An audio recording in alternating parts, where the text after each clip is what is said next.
J'accueille mes nouvelles émotions et intuitions. Bienvenue dans la série des arcanes mineures pour plonger dans les profondeurs de chaque carte grâce à l'astrologie. Voici l'épisode consacré au valet de coupe. Le valet, c'est le premier personnage de la cour. C'est lui qui arrive dans l'élément de l'eau. Il vient vraiment découvrir qu'est-ce que l'eau représente en lui. Donc on va parler de ses émotions, de ses intuitions, de ses capacités à ressentir l'invisible, et tout ça, ça va être sa première découverte. Les significations générales du valet de coupe vont parler de la créativité et du fait d'apprendre à écouter son intuition et ses émotions. On va avoir la naissance des capacités émotionnelles et des ressentis qui vont lui permettre d'écouter ce qui se passe en lui, parce que chaque émotion a son rôle. Il va venir apprendre à entendre cette intuition intérieure pour s'ouvrir à ses ressentis, à sa petite voix intérieure qui nous guide vers un chemin d'accomplissement de l'âme. Avec le valet de coupe, on vient vraiment ouvrir ce canal de communication pour voir la magie partout où elle est. On vient aussi développer notre foi et notre croyance. Dans la découverte de l'eau, on vient vraiment ouvrir la porte pour voir au dehors sans y être vraiment encore arrivé.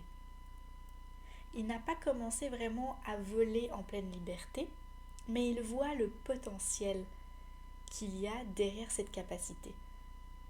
Il est en train de grandir pour faire naître sa capacité d'aller au-delà.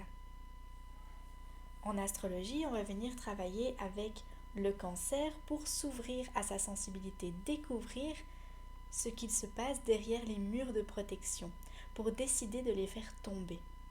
On vient apprendre à gérer ses émotions et sa compassion, mais il peut y avoir un besoin de temps pour pouvoir s'ouvrir et pour pouvoir faire tomber ce mur de protection. Avec l'énergie du Scorpion, on vient apprendre à gérer les ressentis, pour commencer à se livrer à une personne éventuellement, ça peut être un ami proche, une personne de la famille, un psychologue, pour comme ça découvrir ses capacités, en utilisant davantage pour aider l'autre et moins pour manipuler. On va venir creuser ses capacités médiumniques aussi, et pour pouvoir développer éventuellement des activités mystiques comme le tarot, le pendule, les runes, les rituels, le shadow work, le fameux travail de l'ombre pour venir chercher qu'est-ce qui se passe en soi, profondément et intensément. Et finalement, avec le Poisson, on vient travailler sur le romantisme, apprendre à le gérer, de comprendre aussi que de pleurer, ça permet de guérir, donc on a la capacité de ressentir le monde entier, les peines et les joies du monde, et ça peut être très pesant. Donc on vient apprendre à naviguer sur ce flux d'émotions pour avoir cette capacité à le gérer.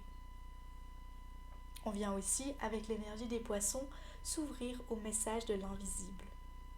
Si on regarde les différentes représentations du valet de coupe dans les différents tarots, on peut commencer avec le tarot de Marseille en voyant ce valet qui est en train de regarder sa coupe avec attention parce qu'il est en train de découvrir une nouvelle sensation, une nouvelle émotion.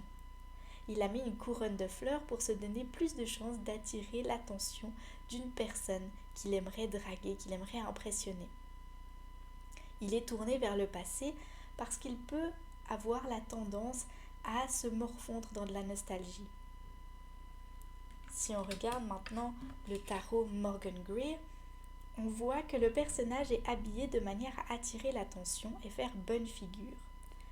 Il y a aussi un poisson qui est dans sa coupe et qui aimerait bien sortir ou qui est en train peut-être de communiquer avec lui ou d'essayer de lui dire quelque chose, mais lui n'y porte pas plus attention que ça. Alors ça peut être une nouvelle émotion, une nouvelle sensation, un nouveau sentiment, une nouvelle manière de ressentir la vie différemment. Et puis la tulipe rouge qu'on retrouve sur son cœur symbolise l'amour véritable à travers les incarnations de l'âme, comme si deux âmes se retrouvent au-delà des vies antérieures et de la mort. Avec le tarot des rêves de Gaïa ici, on vient travailler cette dualité entre l'amour et la peur. Et on vient se demander, Est-ce qu'il y en a un qui prend plus de place que l'autre? Est-ce que l'amour ou la peur a tendance à prendre plus de place? Si c'est la peur, on peut se demander comment est-ce qu'on peut apporter plus d'espace à l'amour. Parce qu'avec le valet de coupe, il est vraiment temps d'exprimer des émotions réprimées. Avec l'énergie ici que le Lilifer Tarot nous propose, on voit un valet de coupe qui porte sa coupe sur sa tête, comme le poids des émotions. Mais les poissons qui circulent tout autour de lui, ils sont quand même au mouvement. Donc on voit qu'il y a des ressentis intérieurs qui circulent, ça ne stagne pas. Et puis les éléments astrologiques qu'on peut voir, c'est l'élément de la terre, ici en haut, de l'eau, de l'autre côté, et puis en bas, on a aussi l'énergie du Cancer. Donc avec l'élément de la terre, on vient vraiment ressentir les émotions, les sensations dans le corps. Ça peut être incarné vraiment dans des ressentis physiques. Avec l'eau, on parle des émotions, de l'intuition, de la sensibilité, du flux qui passe en nous. Et avec le Cancer, on parle de cette sensibilité et de la carapace de protection qu'on a construite autour de cette protection, de cette sensibilité. Avec le Tarot Vision Quest, on nous parle de romantisme. C'est l'eau qui a tendance à être dans une romance de la vie. Et dans son excès, elle peut oublier de se reconnecter à la réalité. Mais c'est aussi une manière d'avoir un élan créatif, de la magie qu'on donne à la vie, grâce à ce romantisme.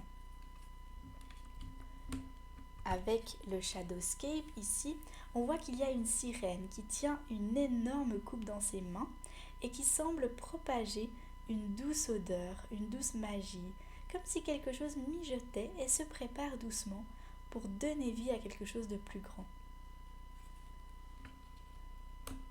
Dans le tarot divinatoire du corbeau, on voit qu'il y a des œufs qui sont bien sagement en train de grandir dans leur nid douillet et ils seront bientôt prêts à éclore et à commencer une nouvelle vie dans le monde extérieur. C'est des œufs qui sont en train de grandir pour faire naître des oiseaux qui pourront voler librement dans le monde extérieur. Dans le tarot alchimique ici, on voit qu'il y a une femme qui marche sur l'eau. Elle se tient bien droite avec sa jarre sur sa tête et elle découvre cette nouvelle capacité qu'elle a de marcher sur l'eau. Elle réalise qu'elle ne coule pas, mais qu'elle peut marcher tout simplement. Qu'elle est capable de ne pas se laisser envahir par ses émotions et à couler dans les profondeurs, mais qu'elle peut simplement marcher et profiter de l'instant présent. Dans le Rider-Waite-Smith ici, on voit un jeune homme, encore une fois bien habillé, qui est en train d'admirer sa coupe avec ce poisson qui en sort.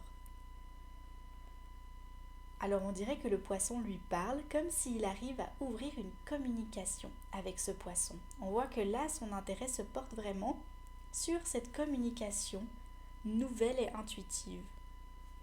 On voit que sur son bandeau, sur son front, il y a comme un cercle qui rappelle ce troisième œil, cette connexion au divin et au subtil. Et lui, il semble totalement en paix dans cette connexion avec le poisson, dans cette communication. Et lui, par contre, il se tient sur terre ferme quand même. Il n'est pas encore assez à l'aise pour aller en pleine mer. Il reste sur le sol sûr. Dans le tarot de la Nouvelle Vision, ici, on peut voir qu'effectivement, il est sur la plage, à côté des rochers, bien en sécurité. Et il y a des coquillages sur cette plage, comme s'il s'était amusé à créer des formes avec ce qu'il trouvait sur la terre. Sa créativité, elle est sans limite. Il est capable à la fois de récolter des objets pour en créer quelque chose de nouveau, mais aussi de partir en communication avec un poisson qu'il a trouvé dans sa coupe. Et dans le After Tarot ici, on découvre que le poisson sort de la coupe et retourne dans l'océan. Alors, le valet semble à la fois surpris, mais sans nécessairement essayer de le rattraper, de le recapturer. Il le laisse partir dans sa liberté. Comme si le message que le poisson était censé apporter au valet a été transmis, que sa mission est accomplie et que lui, il est capable de retourner à l'océan, continuer sa vie dans l'immensité de l'océan. Et puis finalement, dans le tarot du bon karma, on voit un valet de coupe qui est un barman. Et lui, il trouve sa créativité et son inspiration dans la création de cocktails. Il mélange les saveurs pour créer de la magie. Et son regard, on voit qu'il est fier, il est illuminé, il est vraiment inspiré et créatif, et à la fois confiant et content de lui. Il est vraiment ravi de sa nouvelle création. Il est très fier de ce qu'il a réussi à faire en mélangeant les substances et en réussissant à créer ce magnifique cocktail qui vient de son cœur et de son inspiration. Avec le valet de coupe, on peut se demander qu'est-ce qui m'attire en ce moment.